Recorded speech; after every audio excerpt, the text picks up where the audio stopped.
Welcome everybody to another Sydney Business Chamber online forum. Today I'm very pleased to have Mark Speman, the New South Wales Attorney General. So thank you very much for joining us today. Pleasure, great to be here. Probably the most significant thing recently has been defamation law reform.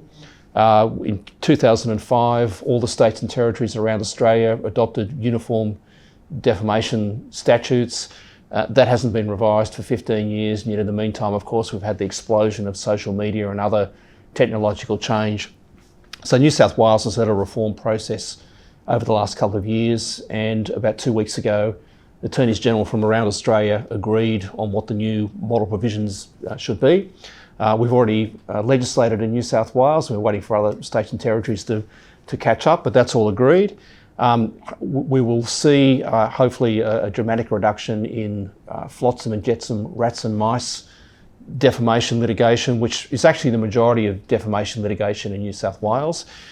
Small claims were often the costs far more significant than the actual amount involved, where the affront to reputation is pretty slight, but they have been the majority of defamation cases in New South Wales, to the extent that per capita, Sydney has had 10 times as many defamation suits as London. Oh, wow. So we've become a bit of a defamation capital, so we want to unclog the courts, tilt the balance a bit more towards freedom of speech, introducing a public interest defence for journalists and publishers generally, so that if there is a publication in the public interest and the publisher reasonably believes it was in the public interest, that will be a defence. We probably had the most restrictive, i.e. oppressive, anti-free speech defamation laws in the Western world here in Australia, and I'm hoping that will change the balance. Moving to probably as an equally important area is you're dealing with the domestic violence issues. So I think domestic and family violence has risen during this pandemic. The police statistics for domestic violence suggest that it's level, so that's reporting to police hasn't changed all that much. But a lot of the other evidence we have suggests that there has been a significant rise.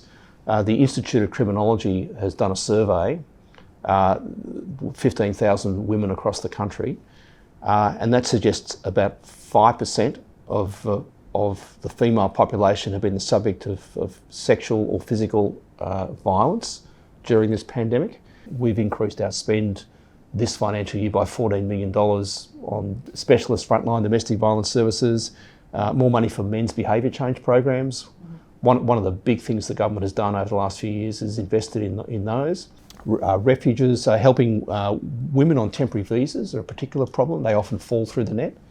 So there's some temporary accommodation for them as well. And last week we announced that those who aren't eligible for Medicare will no longer have to have a police file number if they present at a public hospital in order to avoid a charge. So if they can produce evidence in other ways from a doctor or a frontline service worker that they've been the victim of domestic violence, they'll be treated free of charge in a public hospital. One thing we are again leading at a national level is looking at reform of what happens to your personal data when you die or become incapacitated.